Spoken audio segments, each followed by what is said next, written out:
यूं तो भारतवर्ष अनेक धर्मों का देश है, इसलिए यहाँ पर अनेक तरह के त्योहार भी मनाए जाते हैं। सभी धर्मों के अपने विभिन्न त्योहार होते हैं और बड़ी खुशी और चाव से उन्हें मनाते हैं। सभी भारतवासी उन्हें मुबारकबाद देते हैं और उनकी खुशी में शामिल होते हैं। इसी तरह भारत का एक प्रमुख त्योहार है दीपावली, जो हिंदुओं का एक प्रमुख त्योहार है। लोग इसे बड़े चाव से मनाते हैं। सभी धर्मों के लोग इसमें शामिल होते हैं। यहाँ पर यह हिंदू धर्म में इसे बड़े जोश और खरोश के साथ मनाया जाता है। वहीं सिख धर्म में भी इस दिन को बंदी छोड़ दिवस के रूप में मनाया जाता है, क्योंकि इस दिन 6वीं पातशाही साहिब श्री गुरु हरगोबिंद साहिब जी महाराज किले से रिहा होकर अमृतसर पहुंचे थे। ये कहानी तब की है, हिंदुस्तान पर तब बादशाह जहांगीर की हुकूमत थी। एक बार वो बहुत बीमार पड़ गया, तो उसके वजीर चंदू ने उस तक ये खबर पहुंचाई कि अगर कोई रब का बंदा आपके लिए ग्वालियर के किले में 40 दिन माला फेरेगा तो आप बिल्कुल तंदुरुस्त हो जाएंगे। जब जहांगीर ने अपने अहलेकारों के साथ सलाह मशवरा किया तो चंदू एकदम बोल पड़ा कि गुरु हरगोबिंद साहिब जी बिल्कुल सही रहेंगे, क्योंकि वही रब के सबसे बड़े फरिश्ते हैं। तो बादशाह जहांगीर ने गुरु साहिब को विनती की कि अगर आप मेरी सेहत के लिए 40 दिन ग्वालियर के किले में मेरे लिए माला फेरें तो मैं बिल्कुल तंदुरुस्त हो जाऊंगा। गुरु साहिब सब कुछ जानते थे, फिर भी वो ग्वालियर के किले में पहुंच गए। ये वही चंदू है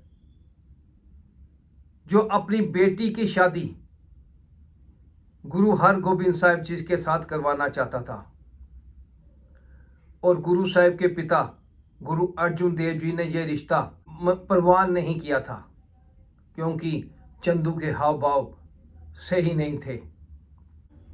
तो गुरु साहिब ने तब रिश्ते से इनकार कर दिया था और चंदू गुस्से में वहां से आ गया था और गुरु घर का दुश्मन बन गया था। गुरु साहिब के खिलाफ साजिश करता रहता। तो इसे मौका मिला तो इसने बादशाह तक झूठी खबर पहुंचाई। गुरु साहिब जब किले में पहुंचे तो पहले से ही वहां पर 52 पहाड़ी राजाओं को कैद करके रखा गया था, जिनको जंजीरों के साथ बांधा जाता था, और उनकी हालत सही नहीं थी। गुरु साहिब के वहां पहुंचने के बाद किले के हालात बदलने लगे। सवेरे शाम गुरबानी का कीर्तन होने लगा और किले की दीवारों से गुरबानी की धुनें बजने लगी।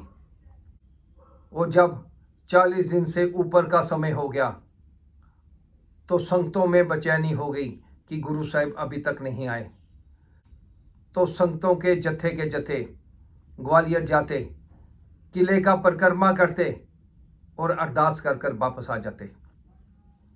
इधर बादशाह की तबीयत और खराब हो गई और उसे रात को डरावने सपने आने शुरू हो गए। तो पीरों फकीरों ने उसे बताया कि आपने किसी रब के बंदे का दिल दुखाया है। साईं मियां मीर जी ने भी बादशाह को समझाया कि आपने चंदू के गलत कहने पर रब के बंदे गुरु हरगोबिंद जी को कैद कर रखा है।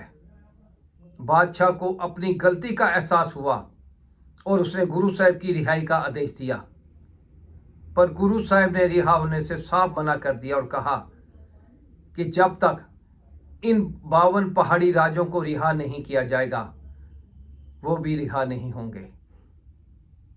तब बादशाह ने हुक्म दिया, जो भी गुरु साहिब का चोला पकड़कर बाहर आएगा उसे रिहा कर दिया जाएगा।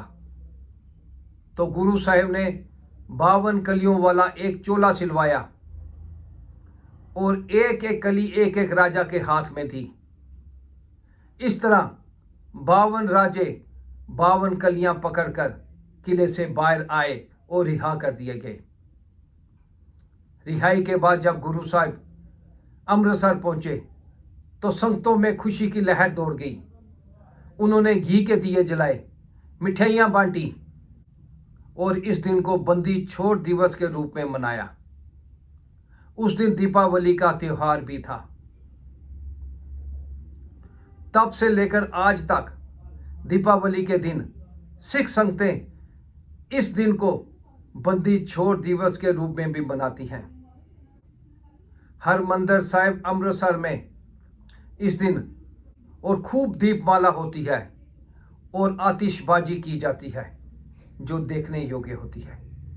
दूर दूर से संगतें इस दिन को देखने के लिए अमृतसर पहुंचती हैं और ये दिन सिख धर्म में एक खास महत्व वाला दिन है और इस दिन को बंदी छोड़ दिवस के रूप में मनाया जाता है।